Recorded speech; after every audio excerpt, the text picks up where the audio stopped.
The sudden crack of gunshots in the distance made Bridget Baker's hand pause above the steaming pot of stew. She listened intently, her heart hammering against her ribs as the echo faded into the vast Montana landscape. October 1885 had brought an early chill to Hillsborough, and with it, a growing dread that the Blackwell Gang might finally make good on their threats against the small ranching community. Bridget tucked a loose strand of auburn hair behind her ear and returned to her cooking, determined not to let fear rule her days, not when she had a ranch to run alone since her father's passing 3 months prior. Thomas Dawson had been gone for nearly 2 years, riding with the Montana Rangers to bring law to a territory that desperately needed it. The memory of his departure still burned in Bridget's mind, the way he'd tipped his hat to her father, nodded curtly to her, and ridden away without making promises. She'd been just 20 then, still holding on to girlish dreams of a dashing cowboy sweeping her off her feet. Now, at 22, she'd learned that survival required more than dreams. The homestead felt impossibly quiet most days, save for the occasional visits from neighbors or the ranch hands who helped with the heavier work. Bridget had taken to talking to herself, just to hear a human voice bouncing off the walls of the modest cabin her father had built with his own hands 15 years ago when they'd first arrived from Boston. "Just a few more minutes," she murmured to herself, stirring the aromatic stew. The kitchen window offered a view of the rolling grassland and the distant mountains, painted orange and purple by the setting sun. She'd always loved this time of day, when the harshness of the frontier seemed to soften into something almost tender. The creak of the front gate caught her attention. Bridget reached for the rifle her father had insisted she learn to use, keeping it within arm's reach as she peered through the window. A lone figure on horseback approached slowly, the silhouette familiar in a way that made her chest tighten. The rider dismounted with the fluid grace of a man who'd spent most of his life in the saddle. As he stepped into the fading light, Bridget's breath caught. Thomas Dawson stood taller and broader than she remembered, his face weathered by sun and wind, a scar now tracing a path from his temple to his jaw. But his eyes, those clear blue eyes that had once made her stammer like a schoolgirl, remained unchanged. Bridget set the rifle aside and wiped her hands on her apron, suddenly conscious of her appearance. Her hair had come loose from its practical bun, and her dress, though clean, showed signs of the day's labor. The knock, when it came, was gentle but firm. "Miss Baker." Thomas's voice carried through the door, deeper than she recalled. Bridget smoothed her apron and opened the door, lifting her chin to meet his gaze. "Ranger Dawson, you're a long way from where you're supposed to be." A ghost of a smile touched his lips. "Not anymore." He removed his hat, revealing hair the color of wheat touched by sunlight. "I've finished my service, came back to." He paused, seeming to search for the right words. To see how Hillsborough was faring. Hillsborough, or the Baker Ranch specifically. Bridget stepped back, allowing him entry. Thomas entered, his spurs jingling softly against the wooden floor. "I heard about your father. I'm sorry, Bridget, he was a good man." The use of her first name, something he'd never done before, caught her off guard. "Thank you. It happened quickly, at least, pneumonia." She turned back to her cooking, needing the distraction. "You're welcome to stay for supper. There's plenty." Thomas glanced around the cabin, noting the small changes, the feminine touches that had been absent when Old Man Baker was alive. A vase of wildflowers on the table, curtains on the windows that had once been bare. "If you're sure I wouldn't be imposing." "You would be," Bridget replied with unexpected frankness, "but I've grown accustomed to eating alone these past months. A conversation over supper might be a welcome change." Thomas placed his hat on the hook by the door, an action so natural it seemed as though he'd done it 100 times before. He moved toward the kitchen, drawn by the aroma of the stew. Bridget felt his presence behind her, warm and solid. When she turned, he was closer than she'd expected, and for a moment, neither spoke. Thomas's eyes took in the scene, Bridget with a wooden spoon in hand, the pot bubbling on the stove, the freshly baked bread on the counter. Something in his expression shifted, softened. He drew in a deep breath and exhaled slowly. "You make this place feel holy," he whispered, the words escaping as if pulled from somewhere deep within him. Bridget stared at him, momentarily speechless. This was not the stoic, reserved ranger who had ridden away 2 years ago with barely a farewell. This was someone new, or perhaps someone who had always existed beneath the surface. "I'm not sure what you mean by that, Mr. Dawson," she finally managed, turning back to the stew to hide the flush creeping up her neck. "Neither am I," he admitted with a quiet honesty that disarmed her. "Just that walking in here seeing you, it feels right. Like coming to a place of peace after a long journey." Bridget ladled the stew into 2 bowls, her hands steady despite the tumult of emotions. "You've been away a long time, perhaps any home would feel that way."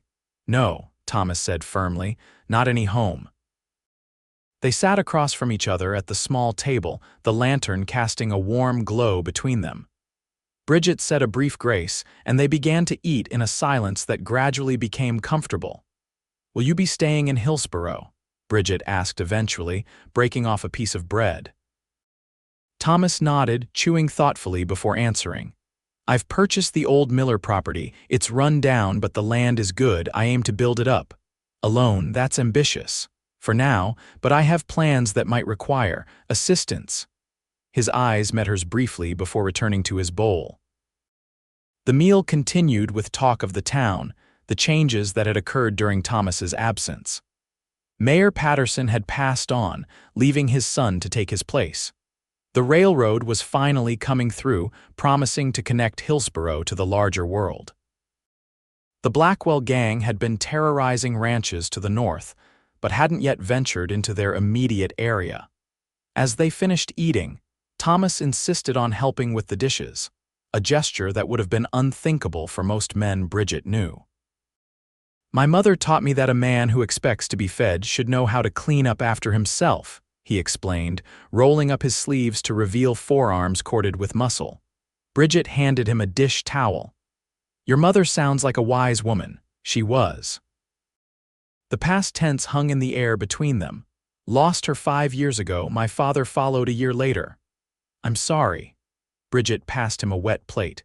"It's a strange feeling, isn't it, being the only one left?" Thomas nodded, understanding in his eyes. "Makes you wonder what it was all for." "Their struggles, their sacrifices. I think about that every day." Bridget's voice softened. "My father worked himself to the bone for this place, and now it's yours to decide what becomes of it," Thomas finished for her. They worked together in harmony, falling into a rhythm that felt oddly familiar for 2 people who had barely exchanged more than polite greetings in the past. When the kitchen was clean, Bridget made coffee, and they moved to the small sitting area where her father had once smoked his pipe in the evenings. "Why did you really come back, Thomas?" Bridget asked, the formality between them dissolving with the intimacy of the moment. Thomas cradled the coffee cup in his hands, staring into its depths as if searching for courage. "I had a dream out there on the trail. It kept coming back night after night." He looked up, meeting her gaze. "I dreamed of a home, not just a place but a feeling. Something I'd never really known, even as a child." Bridget waited, sensing there was more he needed to say. "In the dream, there was always a woman. I couldn't see her face clearly, but I knew she was the heart of that home." Thomas set his cup down, his hands now free to gesture as he spoke. "When I heard about your father, I knew I had to come back, not just to pay my respects, but because something told me I needed to be here. And now that you are," Bridget's voice was barely above a whisper, "now I'm wondering if that dream was more of a vision, a direction." Thomas leaned forward slightly. "Bridget, I know we've never been close, but I've always admired you, your strength, your determination." Bridget felt her defenses rising instinctively. "You hardly know me, Thomas." "I'd like to change that," he said simply, "if you'll allow it." The directness of his request left no room for misinterpretation. This was not idle flirtation or a passing fancy. Thomas Dawson was proposing something significant, a deliberate path toward a shared future. Bridget rose from her chair, needing space to think. It's getting late. You should probably head back to town. Thomas stood as well, accepting her implicit answer to his unspoken question. Of course. He collected his hat, placing it carefully on his head. At the door, he paused. I'll be working on the Miller place starting tomorrow. If you ever need anything at all, I'm just over the ridge. Bridget nodded, maintaining a composed expression even as her mind raced with possibilities she hadn't considered before this evening. Good night, Mr. Dawson. Thomas, he corrected gently. After sharing a meal and washing dishes together, I think we can dispense with formalities. Good night, Thomas, she amended, a small smile breaking through her reserve. As she watched him ride away, the darkness swallowing his figure, Bridget realized that for the first time since her father's death, the homestead didn't feel quite so empty. The following weeks brought a routine that Bridget hadn't anticipated. Thomas would appear mid-morning, often with fresh game or supplies from town, offering to help with repairs or heavy labor around her property before returning to work on his own land. Their conversations grew longer, more personal, revealing shared values and complementary temperaments. Bridget found herself looking forward to his visits, planning her days around them in a way that both excited and alarmed her. It was during one such visit, as they mended a section of fence together, that Thomas first mentioned the upcoming Harvest Festival in Hillsborough. The town's making quite an effort this year, he said, hammering a post into place. Something about showing progress to potential investors for the railroad. Bridget handed him another nail. My father always enjoyed the festival. He said it reminded him of community gatherings back east, but with more genuine spirit. Will you attend? Thomas wiped sweat from his brow, leaving a smudge of dirt that Bridget resisted the urge to clean away. I hadn't planned to, she admitted. The ranch requires constant attention, and I haven't been much for socializing since. Since your father died, Thomas finished when she trailed off. I understand, but perhaps a day in town might be good for you, a reminder that you're not alone out here. Bridget considered his words, realizing that her isolation had been as much a choice as a necessity. Perhaps.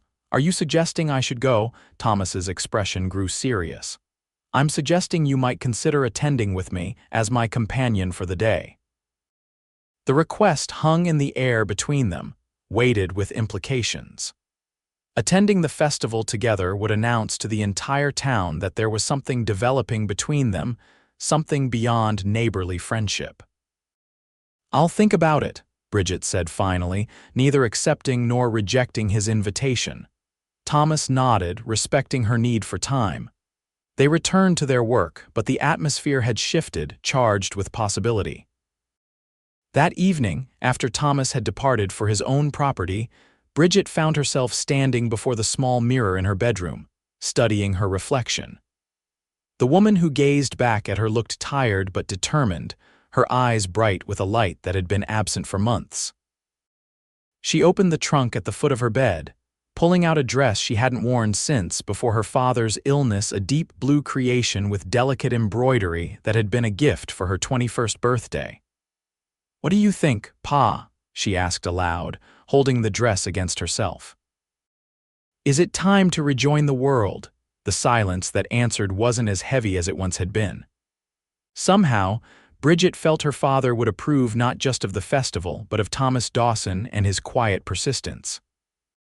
The day of the Harvest Festival dawned clear and crisp, the kind of autumn day that showcased Montana's beauty in every golden leaf and azure stretch of sky.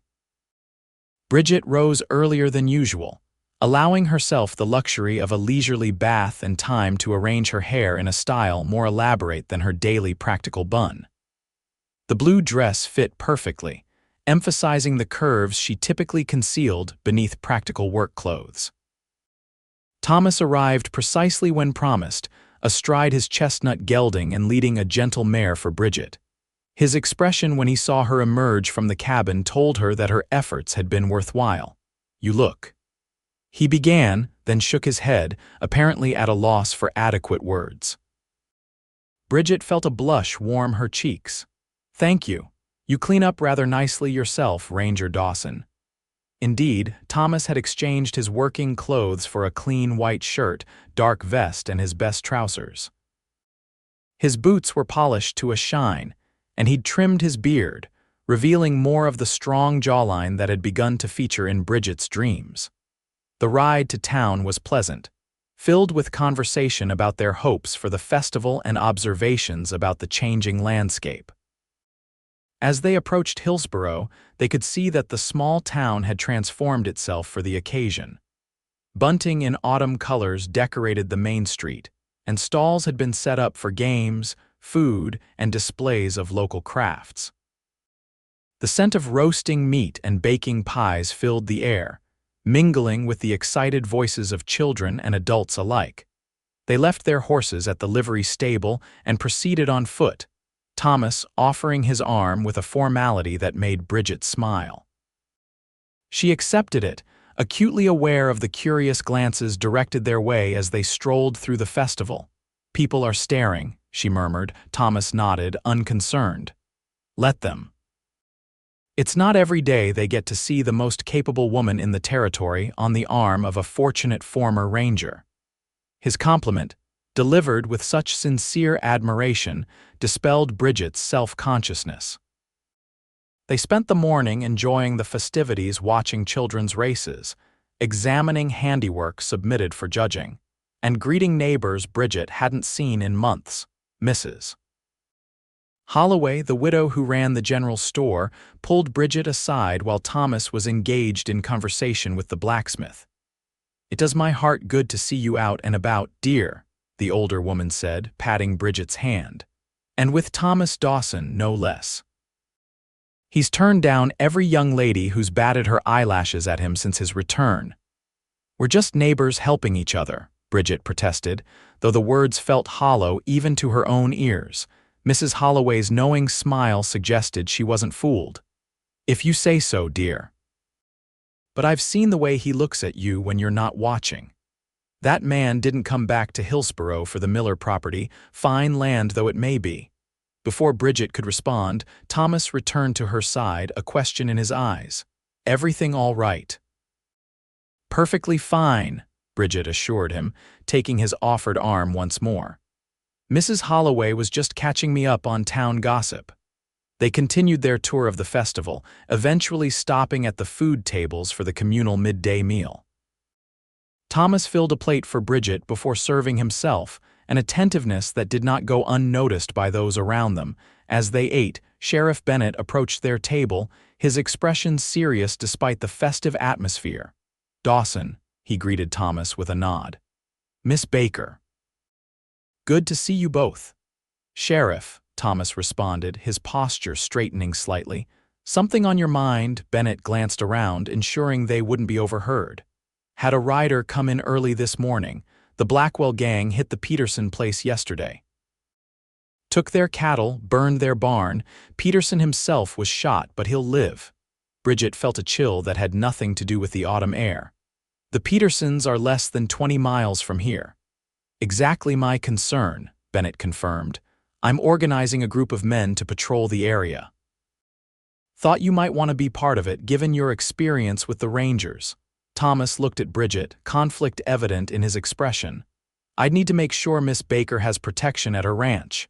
"I can handle myself," Bridget said firmly. "You know that." "Against everyday threats, yes, but the Blackwell Gang is another matter entirely." Thomas turned back to Bennett. "When do you plan to begin patrols?" "Tomorrow morning. We'll meet at the sheriff's office at dawn." Thomas nodded. "I'll be there." After Bennett departed, a tense silence fell between them. Bridget picked at her food, appetite diminished by the news.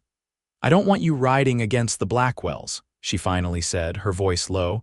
Thomas reached across the table, covering her hand with his. "I don't particularly want to either, but I can't sit by while they threaten our community, your home." The possessive hour wasn't lost on Bridget. "Just be careful. I've already buried one man I cared about this year. I don't intend to make it two." The admission that she cared for him seemed to take them both by surprise. Thomas's hand tightened on hers, his eyes searching her face. "I'll come back, Bridget. You have my word." The rest of the festival passed with an undercurrent of tension despite their efforts to recapture the earlier lightness. As afternoon turned to evening, lanterns were lit around the town square, and musicians set up for dancing. Thomas led Bridget to the makeshift dance floor, his hand warm at the small of her back. "I should warn you that I'm not particularly accomplished at this," he admitted as they took position for a waltz. Bridget smiled up at him. "Fortunately, my father insisted I learn. Just follow my lead subtly." They moved together surprisingly well, Thomas quickly finding the rhythm. As they circled the floor, Bridget became aware of how natural it felt to be in his arms, how right. The realization was both exhilarating and terrifying. "What are you thinking?" Thomas asked, noticing her expression. "That life has a strange way of unfolding," she replied honestly. "A few months ago I couldn't imagine feeling anything but grief, and now—" "And now," he prompted when she didn't continue. Bridget met his gaze directly. "Now I find myself looking forward, not back, wondering about possibilities I'd set aside." Thomas pulled her slightly closer, still maintaining propriety but creating a more intimate space between them. "I've been thinking about possibilities since the moment I returned to find you in that kitchen, creating something beautiful out of simple ingredients." The dance ended, but they remained standing close together, reluctant to break the connection. Around them, couples were being called for the next dance, but neither paid any attention. "Thomas," Bridget began, uncertain what she wanted to say but feeling the need to speak. He shook his head slightly. "Not here, come with me." Taking her hand, he led her away from the dance floor, through the crowd, and toward the edge of town where the church stood quiet and dignified against the darkening sky. The churchyard was empty, peaceful, with a bench beneath an old oak tree that offered privacy without impropriety. They sat side by side, Thomas still holding Bridget's hand. For a long moment neither spoke, listening instead to the distant music and laughter from the festival, the occasional hoot of an owl in the nearby woods. "I need to tell you something before tomorrow," Thomas finally said, his voice steady but threaded with emotion. "Something I've been working towards saying since that first evening in your kitchen." Bridget turned to face him, her heart beating a rapid tattoo against her ribs. "I'm listening." Thomas took a deep breath. "When I left Hillsborough 2 years ago, I was running. Not just towards something the Rangers and the purpose they offered, but away from feelings I wasn't ready to acknowledge." "Feelings?" Bridget echoed, hardly daring to hope she understood his meaning. "For you," he confirmed, his thumb tracing patterns on the back of her hand. "You were young, still finding your place in the world. I was unsettled, unworthy. But being away, seeing the worst and best of humanity, clarified what truly matters." He paused, gathering himself. "I came back for you, Bridget, to see if there might be a chance for us to build something together." The confession, so plainly stated yet profound in its implications, left Bridget momentarily speechless. When she finally found her voice, it was barely above a whisper. "You never gave any indication before you left. Because your father would have run me off the property with a shotgun if I declared my intentions then," Thomas said with a rueful smile. "And rightly so. I needed to become the kind of man who deserved to stand beside you." Bridget thought of the months since his return, his consistent presence, his respect for her independence even as he offered support, the way he looked at her as if she were something precious.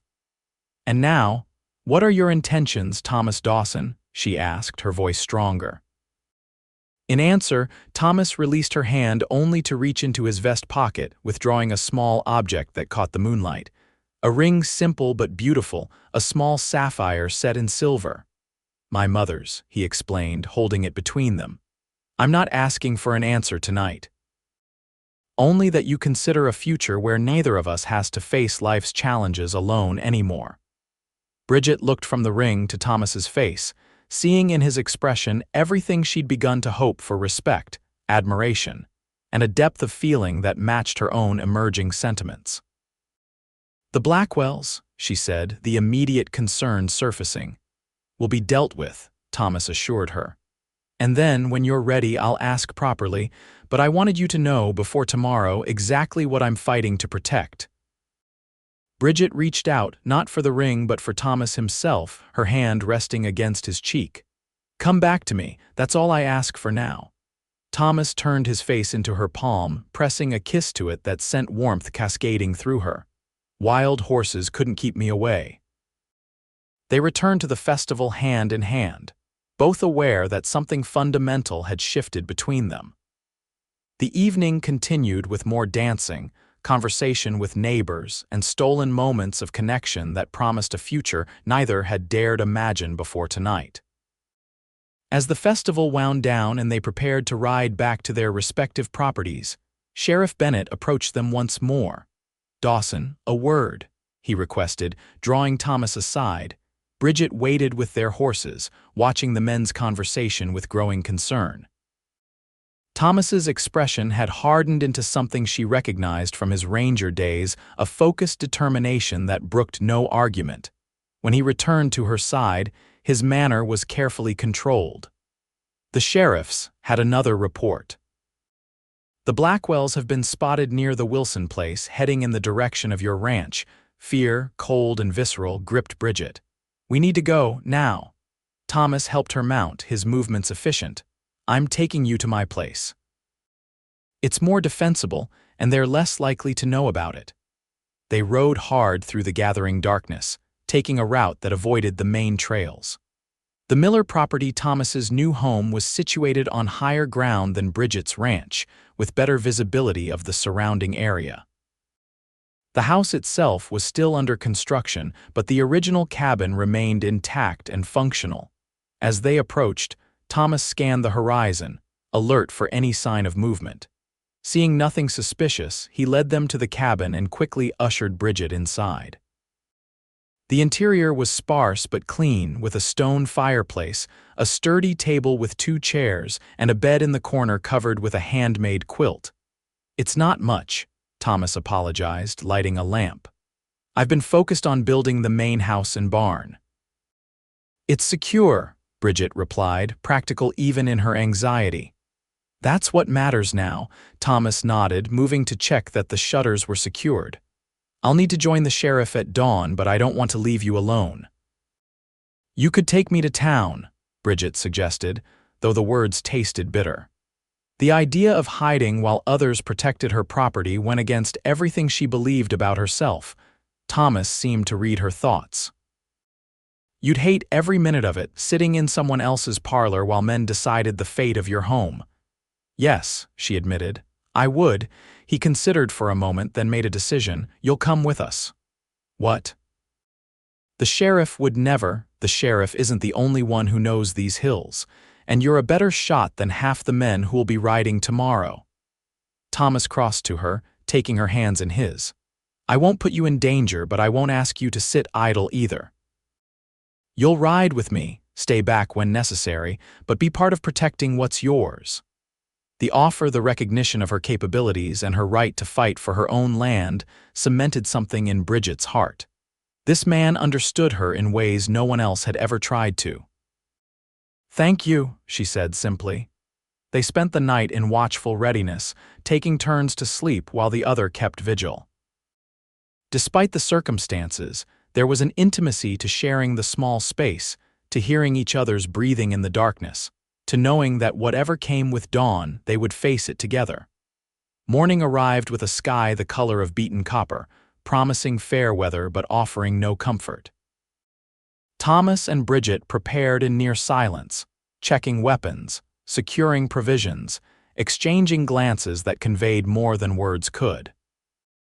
They rode to the sheriff's office as the town was just beginning to stir, arriving to find Bennett and 7 other men already gathered, including the blacksmith, the banker, and several ranchers whose properties bordered the Petersons. Bennett's eyebrows rose at the sight of Bridget. "Miss Baker, this is no place for Miss Baker knows these hills better than any of us," Thomas interrupted. "And she has more at stake. She rides with me." The sheriff looked like he might argue, but a murmur of agreement from the other men silenced his protest. Several nodded respectfully to Bridget, acknowledging her right to be present. "Very well," Bennett conceded. "But you're responsible for her safety, Dawson." "I'm responsible for my own safety," Bridget corrected firmly, "but I appreciate the concern, Sheriff." Bennett outlined the plan. They would split into 3 groups to cover more ground, converging on the area where the Blackwells had last been spotted. If they located the gang, they were to assess the situation and, if possible, detain them for the circuit judge who was due in Hillsborough the following week. "These men have killed before," Bennett warned. "Don't take unnecessary risks. Our goal is to drive them away from our community, not to become martyrs." The group separated, with Thomas and Bridget joining the blacksmith and a rancher named Harding for the Eastern Patrol. As they rode out of town, Harding pulled his horse alongside Bridget's. "My Isabella would skin me alive if she knew I was riding with a woman against the Blackwells," he said, his weathered face creased in a smile. "But she'd also be the first to say that courage isn't limited to those who wear trousers." Bridget returned his smile, grateful for the acceptance. "Your Isabella sounds like a wise woman." "The wisest," Harding agreed. "Been married to her 30 years come December, and she still surprises me daily." The conversation turned to strategy as they approached the area where Bridget's property met the Wilson Ranch. Thomas suggested they split further. He and Bridget would circle around to approach Bridget's cabin from the north, while Harding and the blacksmith continued along the main trail.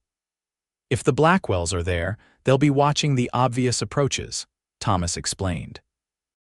"We can get a better view from the ridge above the cabin." The others agreed, and they separated with plans to reunite at the Wilson place by midday if nothing was found. Thomas led Bridget along a barely visible game trail that wound through dense pine forest before emerging on a rocky outcrop overlooking her property. From this vantage, they could see the entire layout: the cabin, the barn, the corral where her small herd of horses grazed peacefully. "Looks undisturbed," Bridget observed, relief evident in her voice. Thomas nodded, but his eyes continued to scan the surroundings. "Something feels wrong." As if summoned by his unease, the crack of a rifle shot shattered the morning stillness. One of Bridget's horses reared in the corral, then collapsed. "They're here," Thomas said grimly, already sliding from his saddle and pulling his rifle free. "Using your stock for target practice to draw us out." Bridget dismounted as well, fury replacing fear. "Those animals are my livelihood. And the Blackwells know it." Thomas studied the area carefully. "The shot came from the woods behind the barn. They're probably watching the cabin, expecting you to come running." Another shot rang out and another horse fell. Bridget bit back a cry, her hands tightening on her own rifle. "We need to circle around, come at them from behind," Thomas said, his mind working through options. "But first, we need to alert Harding and the others. A signal fire would do it." "There's dry brush about 50 yards back," Bridget suggested. "It would make enough smoke to be seen for miles." Thomas nodded his approval. "I'll set it. You keep watch here. If anyone approaches the cabin from the front, you'll have a clear shot." They separated, Thomas moving quickly back down the trail while Bridget positioned herself behind a boulder, rifle ready. The waiting was excruciating. 2 more shots rang out, but this time aimed at the cabin itself, splintering wood around the door and window. She spotted movement at the edge of the woods, a man in a dark coat, moving cautiously toward the barn. Bridget steadied her breathing, took careful aim, and squeezed the trigger. The shot went wide, striking a fence post near the man, who immediately dove for cover. "Blackwell, we know you're out there," a voice called from the direction of the barn. "Just want a friendly chat with the Baker woman. Heard she's all alone these days." Bridget resisted the urge to respond, knowing it would only reveal her position. The smell of smoke reached her. Thomas had succeeded in starting the signal fire. Now they needed to hold the Blackwells in place until reinforcements arrived. A figure darted from the barn to the cabin, using the water trough for cover. Bridget fired again, this time striking close enough to send splinters flying. The man cursed and retreated to the barn. "You've got spirit, Miss Baker," the voice called again. "But there's 5 of us and only one of you. Why not make it easy on yourself? We just want your horses and whatever cash your daddy left behind." The mention of her father ignited a cold rage in Bridget. These men thought her vulnerable, easy prey. They would learn differently today. A whistle from behind her signaled Thomas's return. He crawled to her position, staying low. "I count 4 men, 2 by the barn, 1 near your chicken coop, and 1 moving toward the house from the south side." "Their leader said there were 5, Bridget whispered back. "Then 1 is either lying in wait or keeping watch elsewhere." Thomas checked his ammunition. "Harding and the others should see the smoke soon. We need to hold position until then." A sudden burst of gunfire from the direction of the main trail suggested that help might already be on the way. The Blackwells responded, shifting their attention to this new threat. "Now's our chance," Thomas said. "We can get behind them while they're focused on Harding." They moved swiftly down the ridge, using the trees for cover. As they reached the edge of the clearing behind the barn, they could see 2 of the Blackwell gang crouched behind a woodpile, exchanging fire with unseen opponents on the trail. Thomas signaled for Bridget to circle left while he went right, effectively flanking the outlaws. She moved carefully, her heart pounding but her hands steady. When she reached position, she caught Thomas's eye across the clearing. He nodded once, then stood and called out, "Blackwell, drop your weapons, you're surrounded." The outlaws spun toward his voice, giving Bridget the opportunity to step out from her cover, rifle aimed. "Do as he says, or the next shot won't miss." For a tense moment, it seemed the men might choose to fight. Then, slowly, the older of the 2 placed his gun on the ground. The younger followed suit with obvious reluctance. "Wise decision," Thomas said, approaching cautiously. "On your knees, hands behind your heads."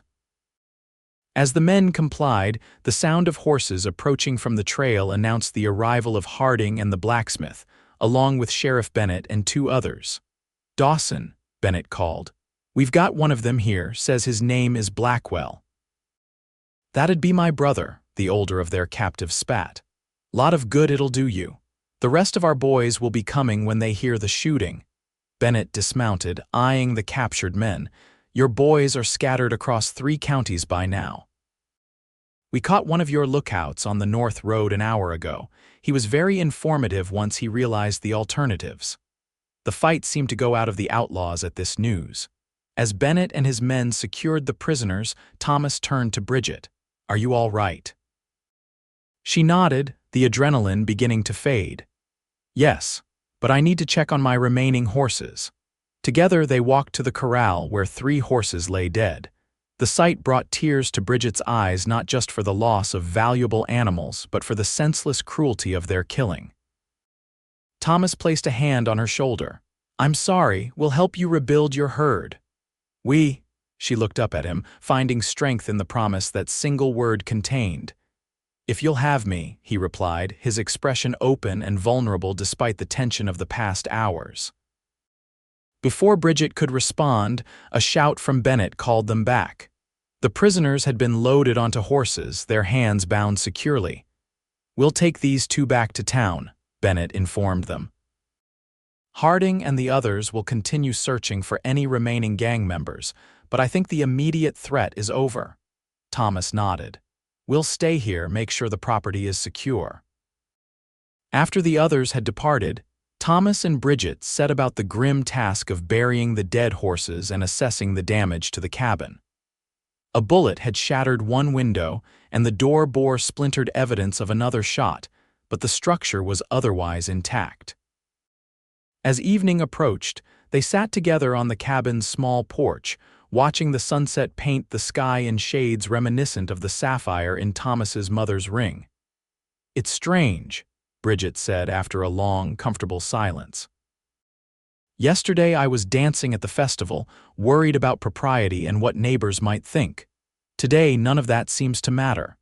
Thomas took her hand, his thumb tracing the calluses earned through years of hard work. Facing death has a way of clarifying priorities. Yes, she agreed, turning to face him fully. And my priority, Thomas Dawson, is not to waste another day wondering what might be when what I want is right here beside me.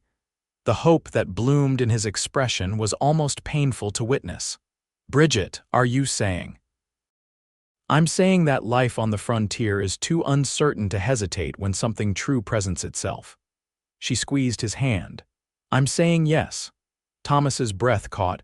I haven't properly asked yet. Bridget smiled, a teasing light entering her eyes despite the day's events. Then perhaps you should.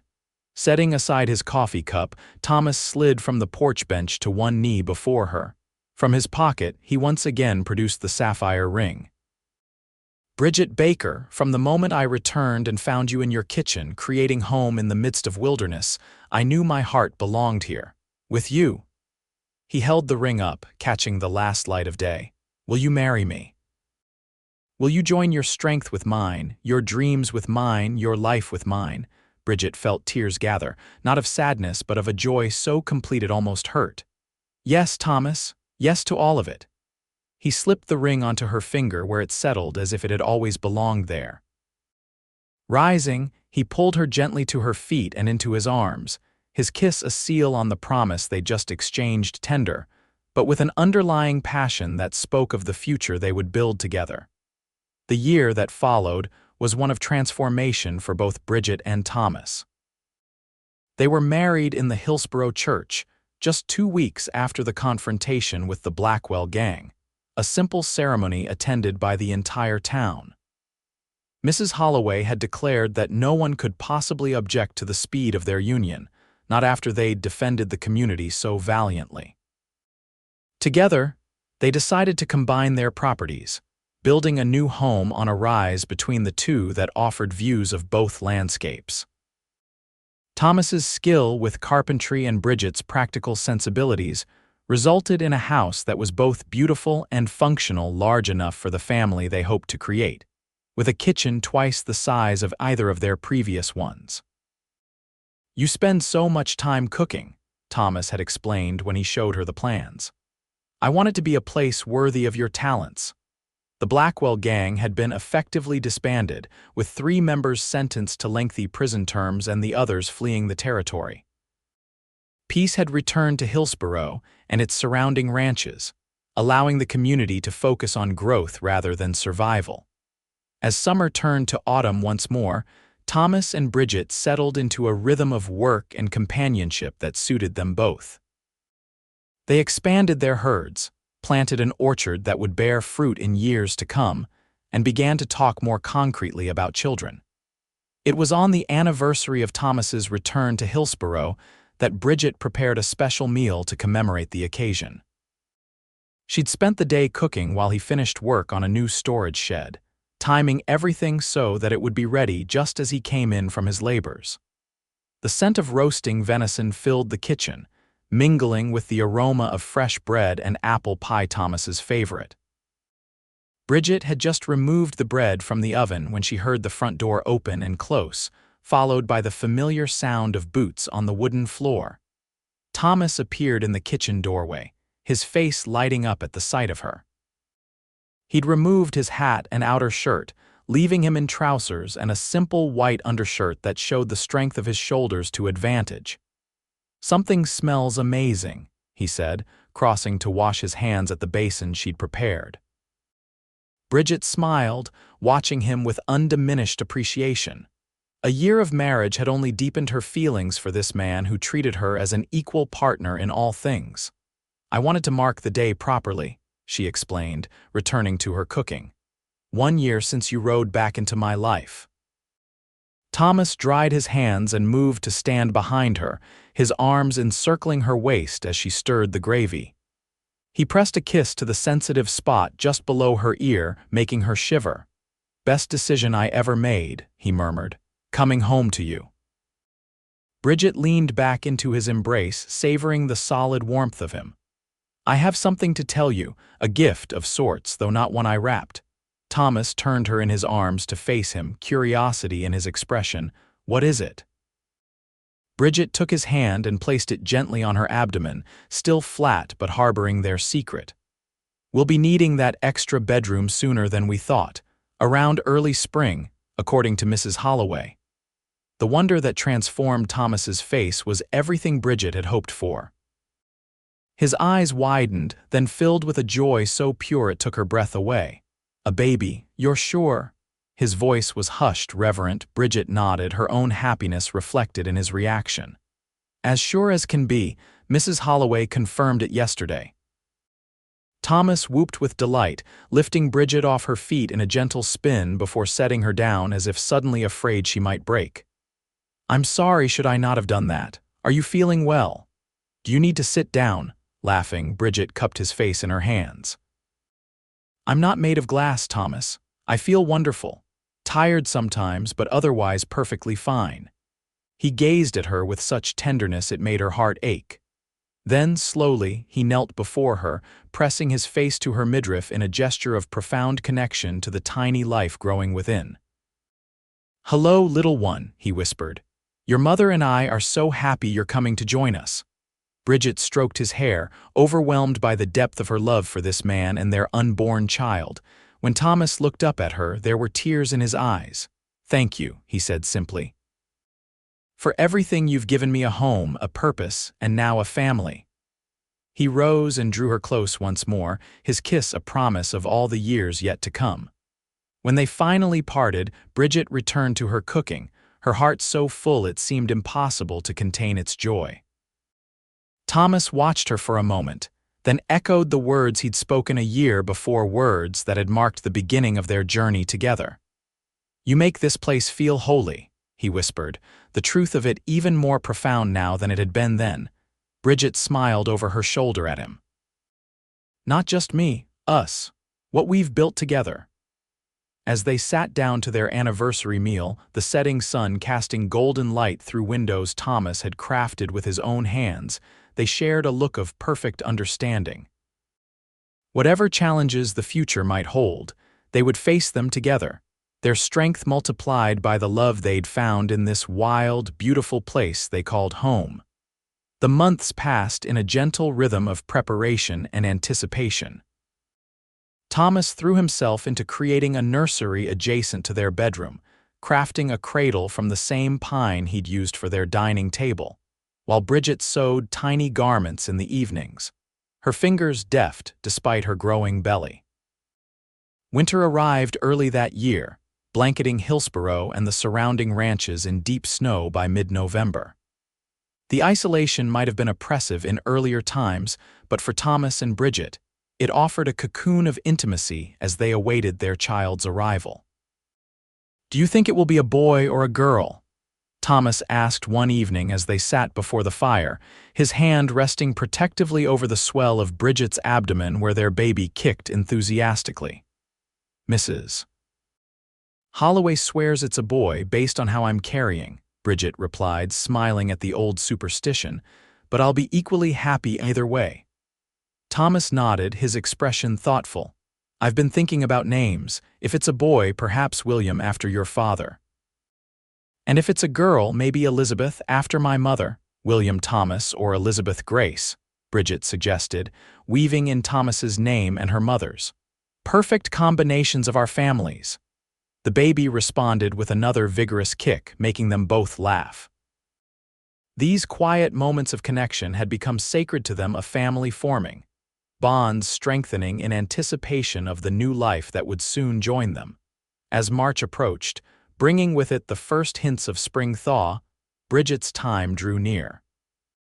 Thomas became increasingly attentive, barely letting her out of his sight despite her assurances that first babies typically took their time arriving. "I've arranged for Mrs. Holloway to stay with us starting next week," he informed her as they finished breakfast one morning. "And Dr. Matthews has promised to check on you every few days." Bridget raised an eyebrow at these arrangements made without her consultation, but the concern behind them touched her.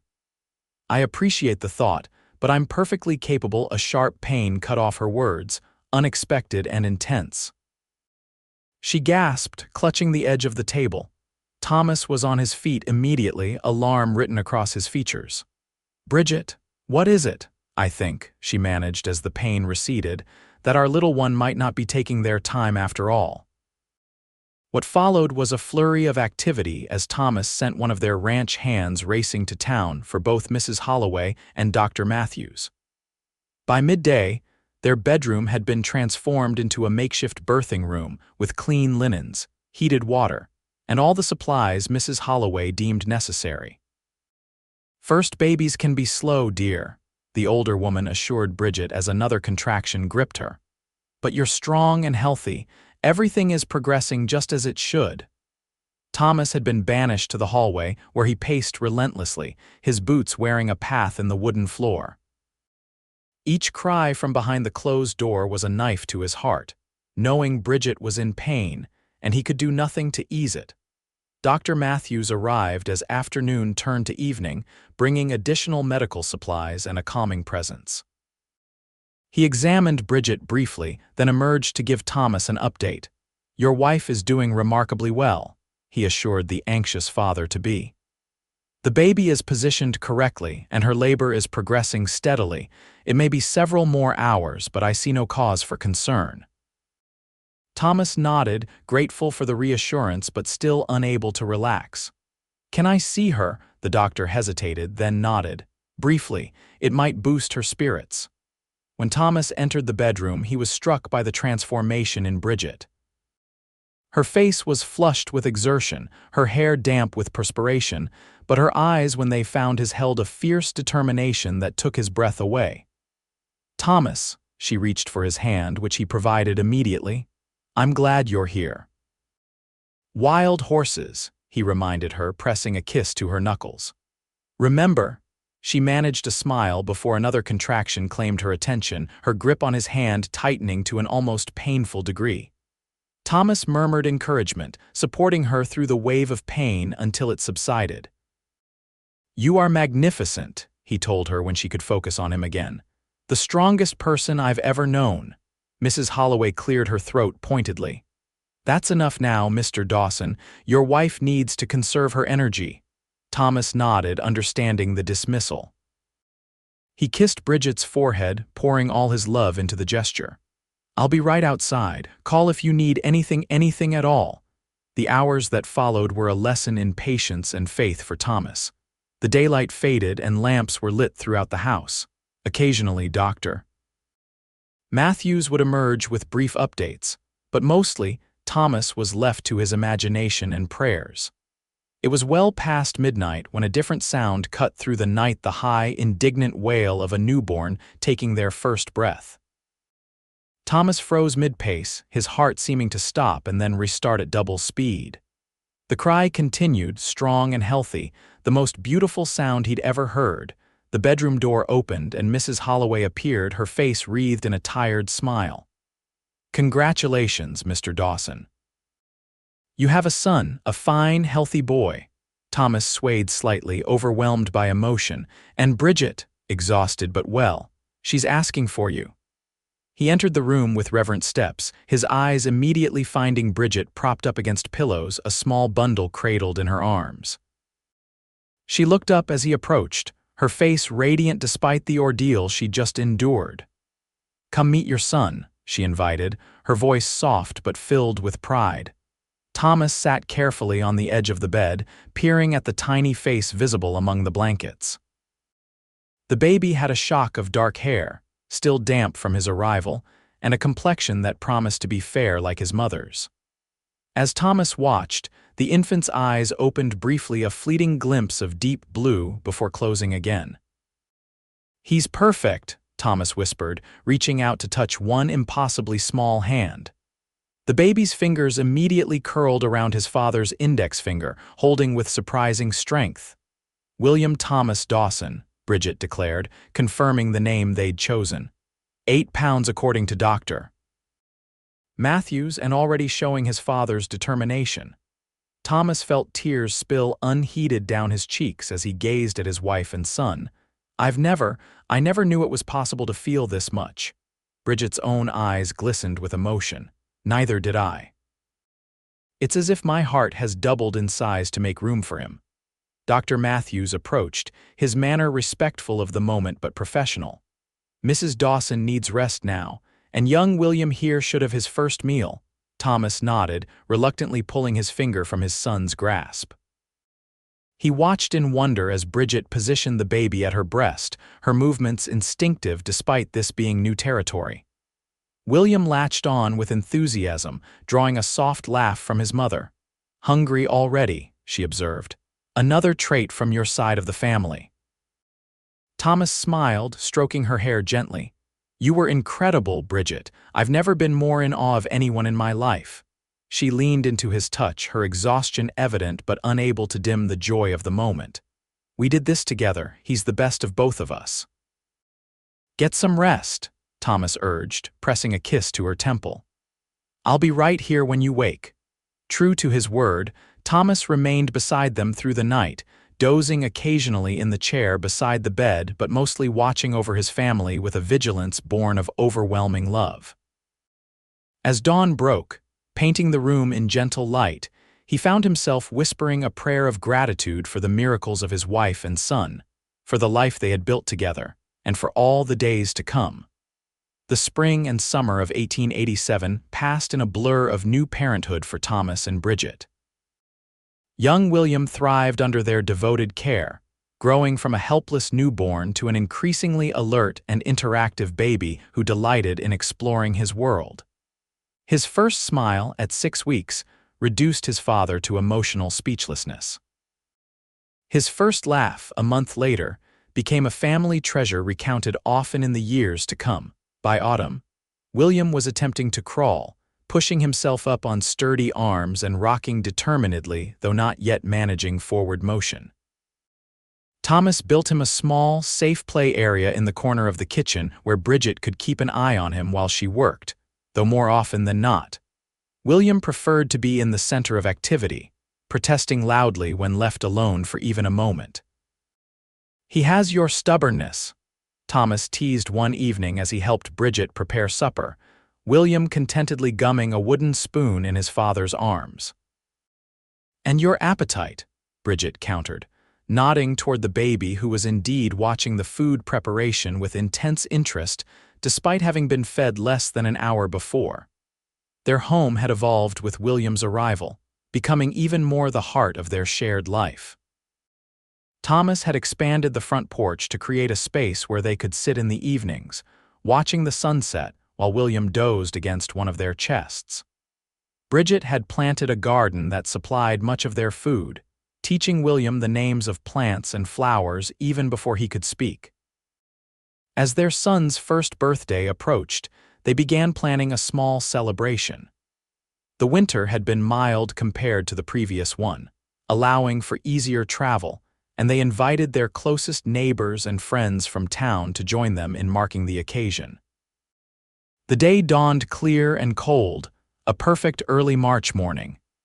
Bridget had been up since before sunrise, baking a special cake and preparing food for their guests. William, sensing the unusual activity, was more excitable than normal, crawling at remarkable speed across the floor and pulling himself up on furniture to peer at his mother's work. "Someone's in a festive mood," Thomas observed as he entered the kitchen after completing his morning chores.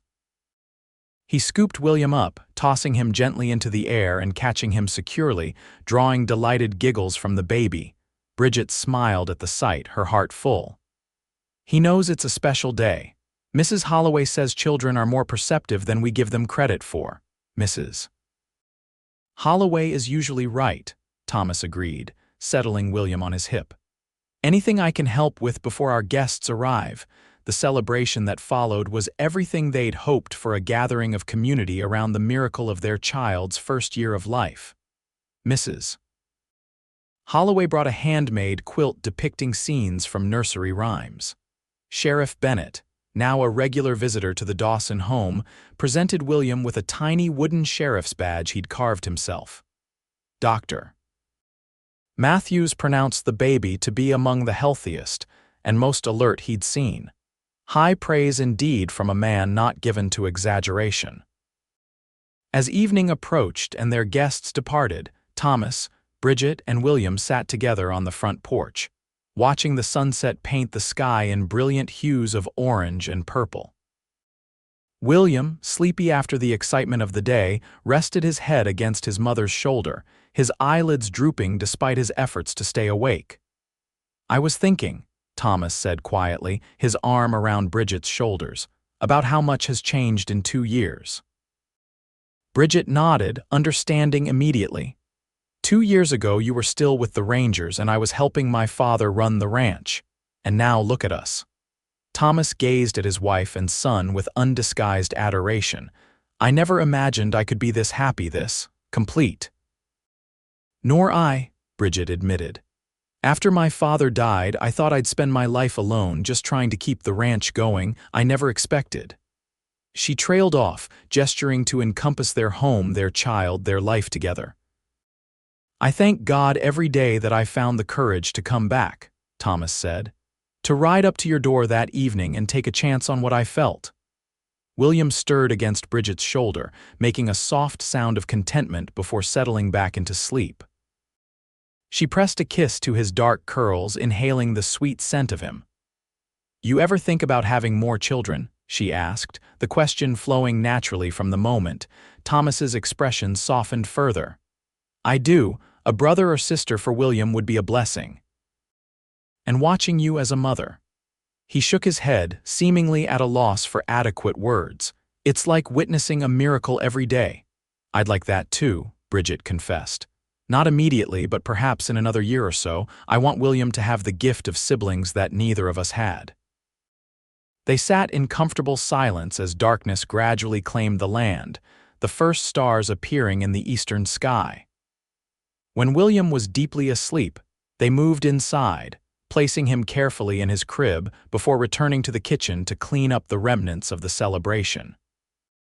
Working side by side as they had countless times before, they fell into a rhythm that required few words. Thomas washed while Bridget dried, their hands occasionally brushing in a manner that still sent warmth through them, both despite a year of marriage.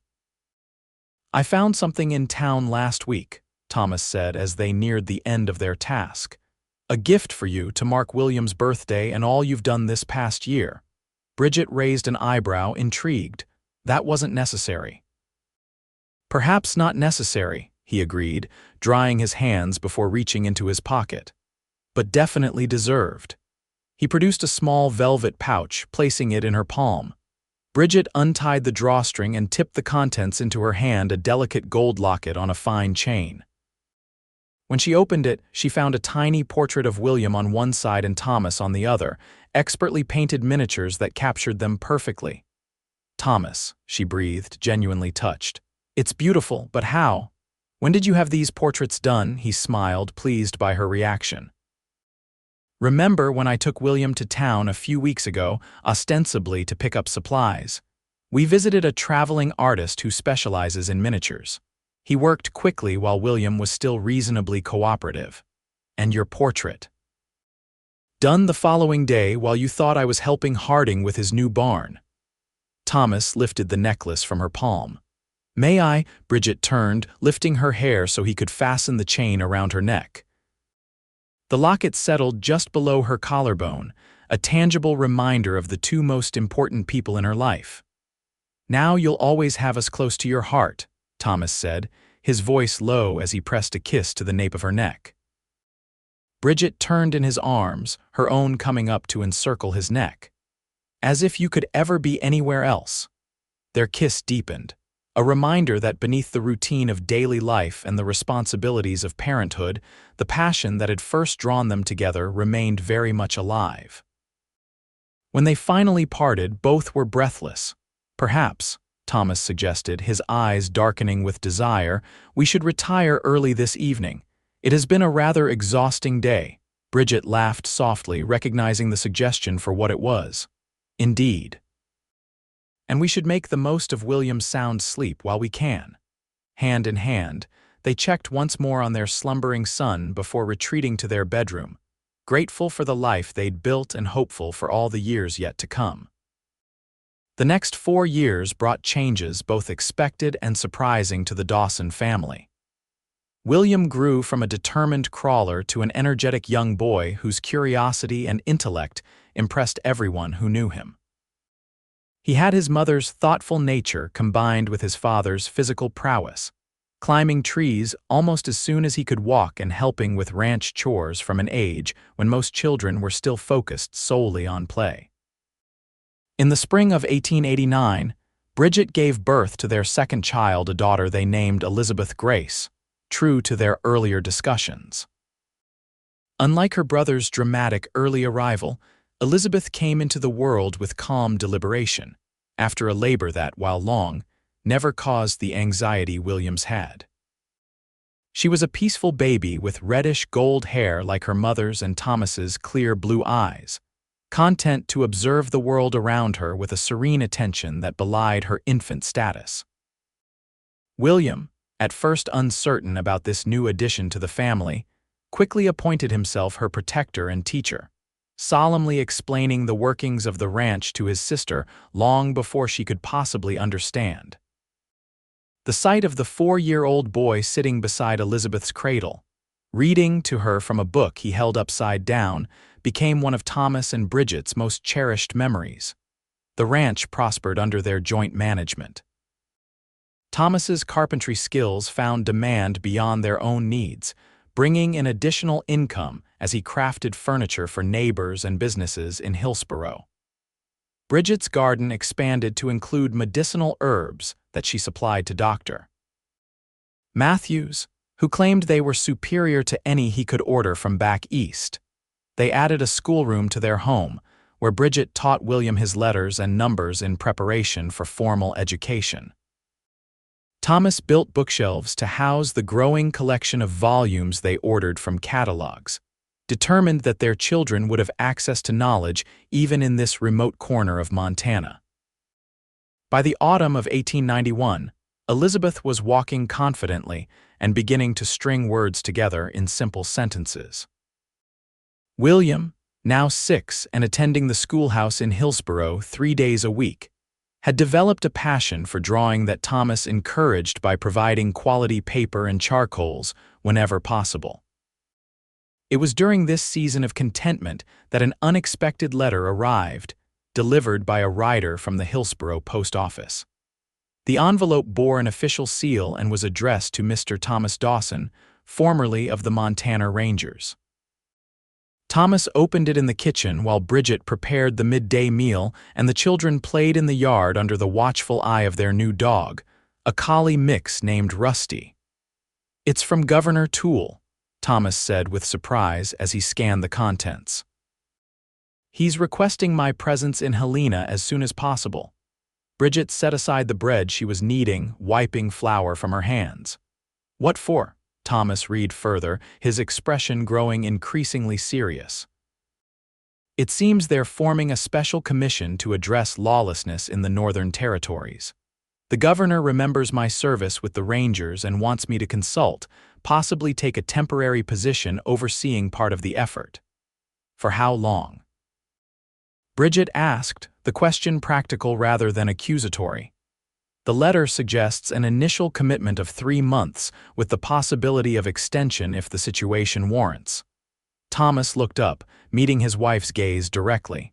"I would decline immediately, but it's important work," Bridget finished for him. "And they wouldn't ask if they didn't truly need you." Thomas nodded, relief evident in his expression. After 6 years together, they had developed an understanding that required fewer words and more intuition. "When would you need to leave?" Bridget asked, returning to her bread dough with focused attention. "The letter requests my presence by the end of next week." Thomas set the paper aside, moving to stand behind his wife. He placed his hands gently on her shoulders. "I don't have to go. Our life here, our family, that's my priority." Bridget leaned back against him briefly before returning to her task. 3 months is not so very long, and Helena is not as far as your ranger patrols used to take you. She turned to face him, her expression resolved. "The children and I will manage." William is old enough to help more with chores, and Mrs. Holloway has offered to stay with us whenever needed since her grandson took over running the store. Thomas searched her face, looking for signs of hidden distress. You're certain? I'm certain that the work is important and that you are the right man for it. She reached up to touch his cheek. I'm also certain that you will come back to us as soon as you can. We've built too much here for any other outcome. The decision made, preparations began for Thomas's temporary departure. He spent the remaining days ensuring the ranch was in good order, making minor repairs and stockpiling firewood for the approaching winter. Bridget sewed new shirts for his journey and packed provisions that would sustain him on the ride to Helena. The night before his departure, after the children were asleep, Thomas and Bridget sat before the fire in their bedroom, the intimacy of the moment heightened by the knowledge of their imminent separation. I've written letters, Thomas said, indicating a small stack on the bedside table. One for each week I'm gone, for those times when you might need to hear my voice, even if only on paper. Bridget's eyes filled with tears at the thoughtfulness of the gesture. You constantly surprise me, Thomas Dawson, just when I think I couldn't possibly love you more. He drew her into his arms, holding her with a tenderness that belied the strength she knew resided in him. Everything I am, everything good in me has been nurtured by your love. Being away from you and the children will be the hardest thing I've done since leaving the Rangers. But you'll do it because it's right, Bridget said, her voice steady despite her emotions. And we'll be here when you return, making this place feel like home again. Like sanctuary, Thomas murmured, echoing the sentiment he'd expressed on that first evening in her kitchen so many years ago. You make this place feel holy, Bridget. You always have. Their lovemaking that night carried the weight of impending separation, each touch, each whispered endearment a promise to bridge the distance that would soon exist between them. Afterward they lay entwined, neither willing to surrender to sleep and lose these precious final hours. Tell me about Helena, Bridget requested, her head pillowed on Thomas's chest. What's it like? Thomas stroked her hair absently, considering. Busy, growing quickly, nothing like Hillsborough. There are proper streets, gas lamps, buildings 3 and 4 stories tall, but it lacks the beauty of this place, the open sky, the sense of possibility. Perhaps you could sketch it for William. He's been asking about cities since reading about them in his school books.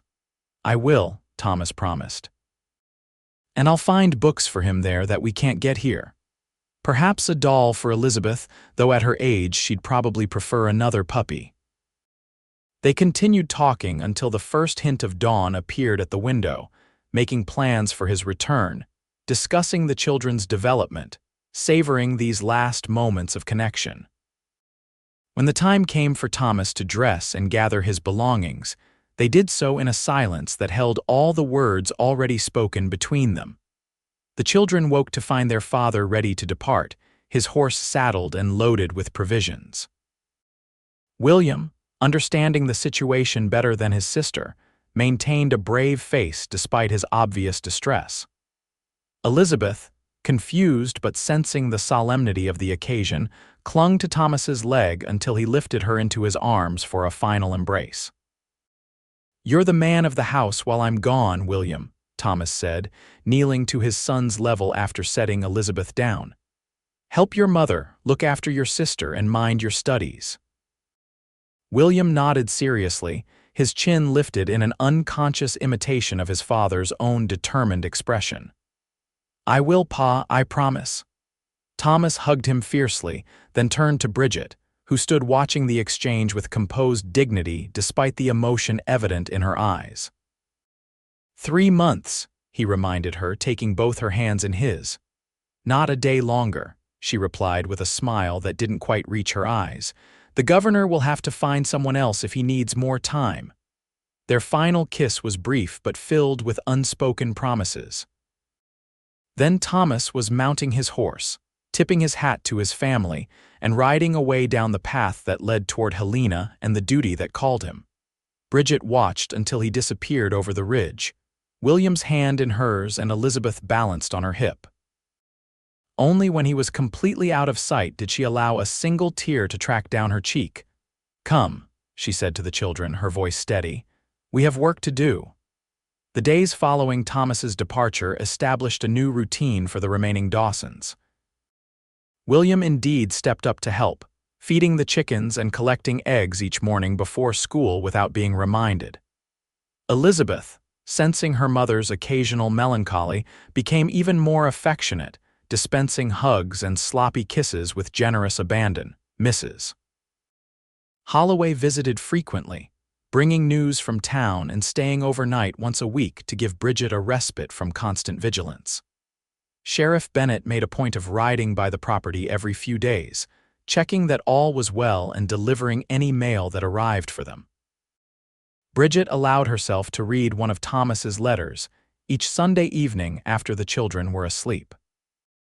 They were beautifully written, full of observations about his work, amusing anecdotes about the officials he encountered, and most precious of all, expressions of love that sustained her through the weeks of separation. Winter arrived early that year, bringing heavy snow by mid-November that isolated the ranch more completely than usual. Bridget maintained the daily routines, kept the fires burning, and read to the children in the evenings from the books Thomas had sent from Helena adventure stories for William and illustrated fairy tales for Elizabeth. As December approached, bringing with it the prospect of Christmas without Thomas, Bridget found her resolve tested. The children spoke of their father constantly, wondering if he would return in time for the holiday, asking if they could still have a tree, a tradition Thomas had always overseen. "Of course we'll have a tree," Bridget assured them one evening as they ate supper. "Your father would want us to celebrate properly even if he can't be here." "But who will cut it down and bring it in?" William asked, his practical nature asserting itself. "That's Pa's job." Bridget considered the question seriously. "I suppose I could do it myself. The small stand of pines near the creek has suitable trees and the axe isn't so very heavy." William shook his head firmly. "Pa wouldn't want you doing that alone. I'll help, I'm strong enough now." His earnest determination brought a lump to Bridget's throat. At nearly 7, he was indeed stronger than most boys his age, but still far too young for such a task. "We'll figure something out," she promised, not wanting to dampen his enthusiasm but unwilling to put him at risk. "Perhaps Sheriff Bennett could assist us when he next visits." The matter was resolved unexpectedly the following day when a rider approached the ranch just as dusk was falling. Bridget, wary of unannounced visitors, positioned herself on the porch with her rifle while instructing the children to remain inside. As the figure drew nearer, something about the silhouette against the snow-covered landscape struck a chord of recognition. The horse, the set of the shoulders, the deliberate pace, all were achingly familiar. "Thomas," she called, scarcely daring to hope. The rider removed his hat, revealing the beloved face she'd missed so desperately. None other Mrs. Dawson. Bridget set the rifle aside and flew down the steps, heedless of the cold or the snow that soaked her skirts. Thomas dismounted quickly, opening his arms just in time to catch her as she threw herself against his chest. "You're early," she managed through tears of joy. "You weren't due back for another 3 weeks." Thomas held her tightly, his face buried in her hair. "I convinced the governor that my expertise had been sufficiently imparted and my family needed me more than the commission did." He pulled back slightly to look at her. "I rode through a blizzard to get here, knowing the passes might close any day." Before Bridget could respond, the front door burst open and William raced out, followed more cautiously by Elizabeth, who was still mastering the art of navigating snow in her small boots. Pa, you're home." William's shout carried across the yard as he plowed through the snow toward his father. Thomas released Bridget with one arm, using it to scoop William up when he reached them. Elizabeth arrived moments later, her arms raised in silent demand to be included. Thomas complied, managing to gather his entire family in an embrace that conveyed more than words ever could. "I missed you all so much," he said, his voice thick with emotion. "Every day, every hour. Are you home for Christmas?" William asked, his primary concern now addressed. Thomas laughed, the sound rich with joy. I'm home for good, son. The work in Helena is finished.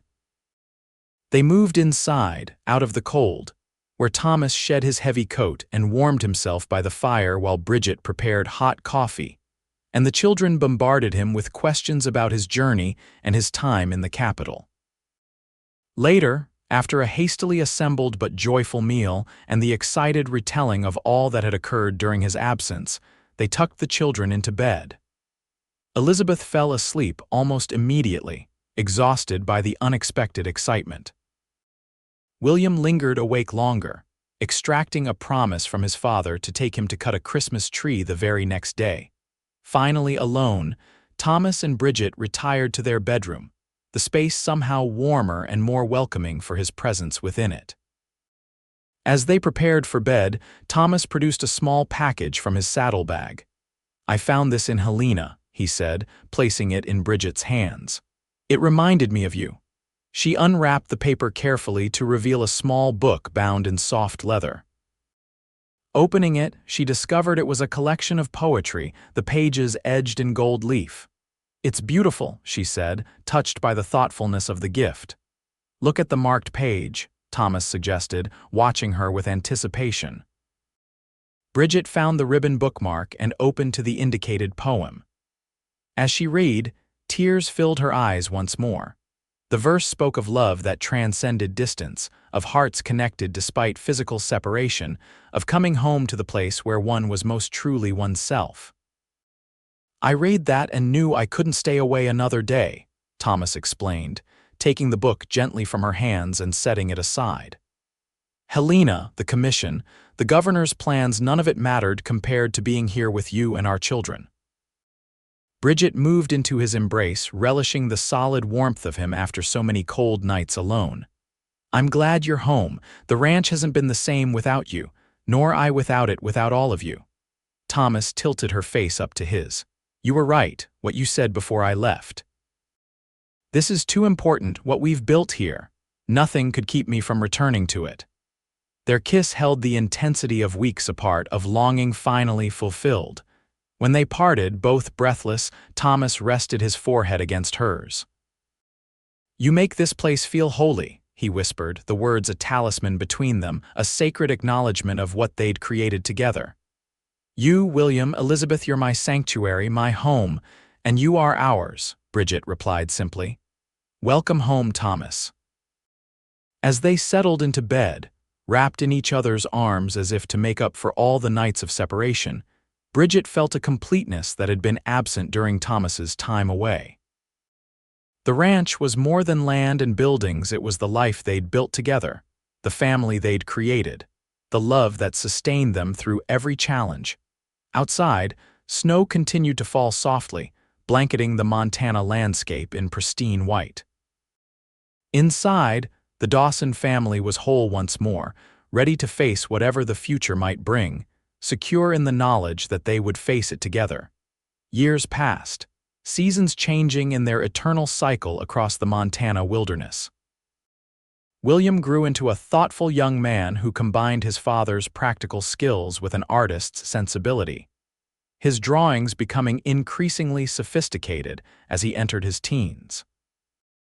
Elizabeth, with her mother's determination and her father's charm, developed into a spirited girl whose laugh could be heard across the fields as she rode her pony alongside her father during ranch work. The ranch expanded gradually under Thomas and Bridget's careful stewardship. They added more cattle, built a larger barn, and established a reputation throughout the territory for fair dealings and quality stock. The railroad's arrival in Hillsboro opened new markets for their beef, bringing prosperity not just to the Dawsons but to the entire community. In the spring of 1896, when William was 11 and Elizabeth 8, Bridget announced that their family would be growing once more. The news was met with excitement by Thomas and curiosity from the children who had grown accustomed to being a family of 4. "Will it be a brother or a sister?" Elizabeth demanded, already planning how she would help with the baby. "That's for God to decide," Bridget replied with a smile, her hand resting on the slight swell of her abdomen. "But either way, I expect you both to help just as you do with everything else around here." The pregnancy progressed smoothly through the summer months, Bridget maintaining her usual activities with only minor adjustments as her condition became more pronounced. Thomas, if possible, was even more attentive than during her previous pregnancies, ensuring she rested when needed and never lifted anything heavier than a teapot. "You're hovering, Thomas," Bridget observed one evening as she prepared supper, her husband never more than an arm's length away. "I managed quite well when you were in Helena with Elizabeth on the way, if you'll recall." "And I missed too much of that time," he replied, unrepentant. "I intend to savor every moment of this one." Their third child, a son they named James Michael, arrived with the first snow of November, his birth quick and uncomplicated compared to his siblings. He had Thomas's wheat-colored hair, and to everyone's delight, Bridget's green eyes, the first of their children to inherit that particular trait. "He's perfect," Thomas declared as he held his newborn son, marveling at the tiny fingers that wrapped instinctively around his own. "Absolutely perfect." "Of course he is," Bridget agreed, tired but radiant in the aftermath of birth. "He's ours." The family adjusted to its newest member with practiced ease. William proved to be a patient older brother, rating to the baby just as he had done for Elizabeth years before. Elizabeth appointed herself James's primary caretaker when Bridget was busy, singing the lullabies she remembered from her own childhood and reporting every smile or coo with breathless excitement. As James grew from infant to toddler, it became clear that he possessed a unique blend of his parents' traits, Thomas's quiet thoughtfulness combined with Bridget's quick wit and occasional stubbornness. He was fascinated by animals from an early age, following Rusty the dog around the yard before he could properly walk, and showing no fear of the horses that dominated ranch life. The turn of the century found the Dawson family at the height of contentment. The ranch was thriving, the children healthy and engaged with both education and ranch responsibilities, and Thomas and Bridget's partnership remained as strong as ever, deepened by years of shared experiences both challenging and joyful. On a warm evening in July 1900, they celebrated their 15th wedding anniversary with a small gathering of friends who had become as close as family over the years. Mrs. Holloway, now in her 70s but still sharp-minded, brought her famous apple pie. Sheriff Bennett, graying at the temples but still commanding respect throughout the territory, presented them with a handcrafted silver picture frame containing a photograph of the entire family taken during the previous year's harvest festival. As twilight descended, Thomas invited Bridget to walk with him to the ridge overlooking their property, the same spot where years earlier they had defended their home against the Blackwell Gang. Now, instead of danger, the ridge offered a panoramic view of all they had built together. 15 years, Thomas mused, his arm around Bridget's waist as they gazed at the landscape below. "Sometimes it feels like yesterday that I rode up to your cabin and found you cooking." Bridget leaned into his side, comfortable in the embrace they had perfected through years of partnership.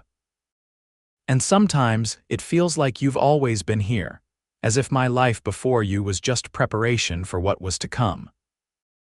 The ranch spread out before them, the main house with its additions built as the family grew, the new barn gleaming red in the fading light, the orchard now mature and bearing fruit, the grazing pastures where their cattle moved like shadows in the evening haze. In the yard, William, Elizabeth, and James were visible, engaged in what appeared to be an elaborate game of their own invention. "We've been blessed," Thomas said, his voice filled with quiet wonder. "Beyond anything I could have imagined when I left the Rangers and came back to Hillsborough." "We have," Bridget agreed, "and we've worked for every bit of it too." Thomas turned to face her, taking both her hands in his. At 42, he was still as handsome as the day they'd met, though his hair now showed strands of silver at the temples, and the lines around his eyes had deepened from years of Montana sun. To Bridget, these signs of aging only made him more attractive evidence of a life fully lived, of joys and sorrows weathered together. "I have something for you," he said, reaching into his pocket. "A token of these 15 years." He produced a small wooden box, intricately carved with a pattern of intertwining leaves and flowers. Bridget recognized Thomas's handiwork. Immediately he had become known throughout the region for his fine carpentry, though he reserved his best pieces for their home. "It's beautiful," she said, running her fingers over the detailed carving. "Open it," Thomas urged, a hint of boyish excitement in his expression. Bridget lifted the lid to find a delicate bracelet of gold links, each one alternating with a small gemstone sapphire, emerald, and amber. "The sapphire for William, born under September skies," Thomas explained as he helped her fasten it around her wrist. "Emerald for Elizabeth and her May birthday. Amber for James and his November arrival. Our children," Bridget murmured, deeply touched by the thoughtfulness of the gift. "Carried with me always, just like the locket." Indeed, the locket Thomas had given her after William's first birthday still hung around her neck, though the portraits inside had been updated several times as the children grew. "There's room for more stones," Thomas noted with a meaningful glance. "Should we be so blessed again?" Bridget laughed, the sound as clear and joyful as it had been in her youth. "At 37, I think perhaps our family is complete, but I appreciate the optimism, my love." They shared a kiss that held 15 years of partnership, passion, and profound understanding. When they parted, Thomas kept her close, his expression suddenly serious. "Thank you, Bridget, for everything you've given me this life, our children, a purpose greater than myself." "We gave these things to each other," she corrected gently. "Built them together day by day," he nodded, acknowledging the truth of her words. "Even so, I want you to know that I recognize how fortunate I am, how blessed to have found my way back to you that day. To have had the courage to tell you how you made me feel. How I made this place feel holy," Bridget asked, recalling his words from that first evening in her kitchen. "Yes."